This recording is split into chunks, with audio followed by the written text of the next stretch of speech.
Olá, galera. Então, continuando a nossa matéria sobre campo magnético, agora a gente está preocupado com algumas fontes, né?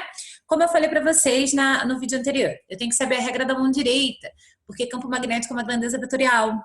Então, primeiro eu tenho que saber a direção onde está o meu fio, deixa eu pegar meu fio. Eu tenho que saber a direção onde está meu fio.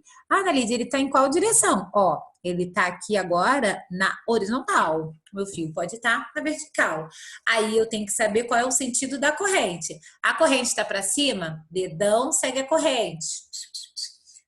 Dedão em direção à corrente. A corrente está para baixo, dedão para baixo, ok? E se ela estiver saindo da página ou entrando na página, como a gente vai interpretar essa profundidade no papel? Vou mostrar para vocês, tá? Nesse vídeo agora. Nesse vídeo e nesse slide. Então, continua aqui comigo. Vamos, até já apareceu logo no que eu queria mostrar para vocês. Vetor saindo do papel. Saindo do papel, eu sempre vou interpretar como... Pensa no arco e flecha mesmo, por isso que eu falei que eu tinha arco e flecha. Você está vendo a flecha indo em direção a você vai ver um ponto. Então, saindo do papel, eu vou ver um ponto. Entrando no papel, ou entrando aqui na minha... Eu vou ver um X. Ok? E vai ser sempre essa nomenclatura. Então vamos voltar para onde a gente parou. Falamos sobre as auroras, percebemos o campo magnético, como dá para perceber o campo magnético através das auroras nos planetas. E agora a gente vai falar exatamente sobre as fontes do campo magnético.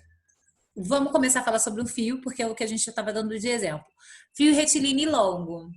Eu tenho aqui carga em repouso, eu tenho campo elétrico. Carga em movimento, além do campo elétrico, eu vou criar o campo magnético. Como eu mostrei para vocês, eu tenho que ter um módulo, né? Eu tenho que saber quantificar o quanto de campo magnético tem ao redor do meu fio.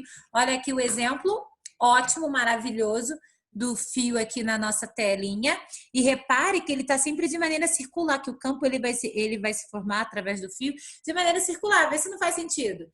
Vou seguir aqui a trajetória aqui da corrente. A corrente no nosso PPT, ela tá para cima, dedão para cima.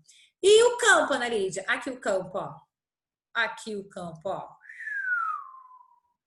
Tá indo aqui, ó, da direita para a esquerda. E vai ser sempre de maneira o quê? Peraí, da direita para a esquerda. Oi, né? Então, vai ser sempre de maneira circular a minha interpretação do campo ao redor de um fio, ok? Então, pronto. A regra da mão direita, eu já digo a direção e o sentido. E como eu falo o módulo, Ana Lídia? Dá uma olhadinha aqui na nossa fórmula. Mi0, que a gente vai chamar de permeabilidade magnética do meio. Quem lembra do K0, que era a permeabilidade elétrica do meio? Agora a gente vai ter um Mi0, tá? É uma constante, que vai ser a permeabilidade magnética do meio. A corrente que está produzindo esse campo magnético, 2πr, dividido por 2πr. O que é o 2πr? Tu sabe, ok? Ok, então, Ana, já entendi. Então, essa é a fórmula quando eu tiver um fio retilíneo longo. Muito bem. E se eu pegar esse fio e fazer ele no formato de uma espira? Tá vendo aqui o formato de uma espira? Tá aqui, olha. Como a corrente e o campo vai se manifestar na Lídia, o que eu faço? Continuo colocando a minha mãozinha ali, ó. Onde é que tá a direção da corrente? Então, o fio, como é que vai ser a interpretação desse campo? Abraço esse fio circular, né, com o dedo. Eu coloco o dedo aqui, ó, corrente, digamos que a corrente está para lá. No caso aqui, ele colocou o dedo até para cima, assim, parece que a corrente está assim, né? Está saindo assim do plano. Então, eu só tenho que ver o sentido da corrente. Coloco o meu dedão no sentido da corrente, abraço com os outros dedos para saber a direção e sentido regra da mão direita. E qual é a fórmula que eu uso para saber o módulo? O quanto de quantidade tenho quanto de quantidade de campo, de concentração de campo que eu tenho nessa espira. Mi, permeabilidade, a corrente que faz com que aconteça esse campo, sobre 2 vezes o raio, ok? Bobina chata, olha o exemplo de uma bobina aqui, olha, é importante falar, é diferente da espira. A espira, eu tô falando de um fio, né, semicircular aqui. Agora, a bobina, eu tenho uma quantidade de... Eu tenho números de várias espiras. Eu tenho várias espiras juntas no mesmo ponto concentrado. Tanto que a fórmula, veja bem, vai ser o número de espiras vezes a mesma fórmula lá da espira. O número de voltas que eu tenho do fio vezes o ni vezes i dividido por 2 vezes o raio. Ok? Usando sempre para dar a direção e sentido, regrinha da mão direita. Uma solenoide. Tem aí, ó, o exemplo de uma solenoide. Tenho aqui, galera, eu gosto de colocar umas representações para vocês não ficarem confusos na hora de fazer a bobina. Ela vai ser toda juntinha, né? Como não dá nem... Do jeito que eu coloquei aqui vai parecer que não. Mas eu tenho mais é que me preocupar com o comprimento, ou seja, o tamanho da minha solenoide, ok? Que aí o que vai acontecer? Como é que eu vou descobrir? Módulo é a fórmula para eu saber o quanto de campo tem nessa solenoide, por exemplo. Seguindo o mesmo raciocínio. Número de espiras que eu tenho dividido pelo comprimento, né? E aí eu tenho que ter a corrente que faz, eu tenho que multiplicar esse número de espiras pela corrente que faz com que haja campo magnético nesse fio e a permeabilidade dele.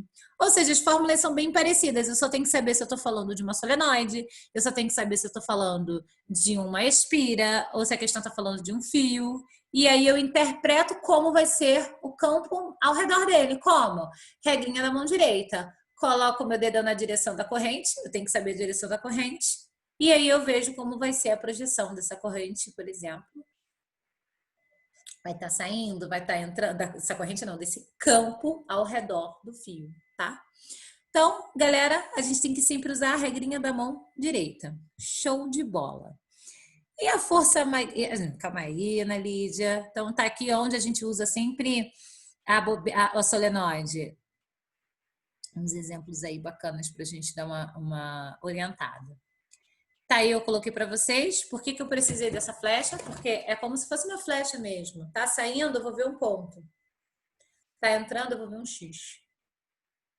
Então, Ana Lídia, o campo está... Eu tenho um ponto aqui. Significa que, então, ele está saindo do meu plano. Olha a profundidade. Eu não tenho como mostrar isso aqui para vocês num papel. Então, eu vou sempre representar por um pontinho do campo saindo. Se ele está entrando no meu papel, ó, a corrente, ó, tá entrando, tá saindo, já me orienta para minha regrinha da mão direita, ok? Para terminar, gente, Pachecão. Força magnética, como eu calculo você? Força magnética, seno teta QVB. A gente até vai falar sobre isso na nossa próxima aula, mas a gente vai terminar essa aula com a regrinha da mão esquerda. Ai, Ana Lídia, como assim? Força, campo. E o que vai ser isso, gente? Velocidade. Então, eu posso determinar se eu tenho um ímã, né? Eu tenho, sei lá, um ímã e um ferro, e vai haver atração. Quanto essa força, eu tenho vários tipos de cálculos para força, tá? Eu tenho força para um fio também, a gente vai falar isso na nossa próxima aula, mas vamos começar com essa força aqui, ok? Se eles vão se atrair, qual é a força de atração? É a mesma coisa lá das cargas. Qual é a força de repulsão? Qual é a força de atração? Eu consigo quantificar essa força, Ana Lídia? Claro. Seno de teta QVB. Preciso do seno. A força, olha só. Por que eu preciso da regra da mão esquerda, Ana Lídia? Porque é uma grandeza vetorial. Força é uma grandeza vetorial. Então, eu preciso saber onde é que está a direção do campo e da força. Aí eu vou saber para onde está apontando, por exemplo, a velocidade dessa força. Ok? Difícil ou fácil? Qual a unidade de força? Me responde você. Muito bem, quem falou? Newton. A gente vai dar uma pegada nessa na próxima aula e a gente vai falar ainda mais sobre um pouquinho de força magnética, tá? Para a gente terminar essa questão de campo magnético. E vamos fazer alguns exercícios nas nossas aulas ao vivo, ok? Eu passei alguns exercícios para casa para vocês. Façam com carinho, tentem refazer e refaçam, façam até mais dos livros de vocês, tá? E é uma matéria que serve para a vida. Tem muita coisa ainda a ser descoberta nessa área. E a gente precisa de pessoas assim, curiosas, que gostam de aprender sobre campo magnético, sobre força magnética, sobre o que envolve a quantidade de coisas que alto-falante. Como é que se dá? Fala aí comigo, como é que se dá o alto-falante para repercutir o som, para fazer com que haja uma amplitude maior? A gente vai falar sobre ondas também. Ah, tem tanta coisa para a gente falar, gente. Então, tá aí, galera. Campo magnético. Força magnética para terminar nossa aula de hoje. Regrinha da mão esquerda, eu tenho que saber pelo menos a direção da força ou do campo, ok? Se a força estiver para baixo. Eu posso usar a mão direita? Não. Campo, mão direita. Força, mão esquerda, ok? Aqui é força, campo, velocidade. Então, valeu, galera. Até a próxima aula. E a gente continua falando sobre esse assunto maravilhoso.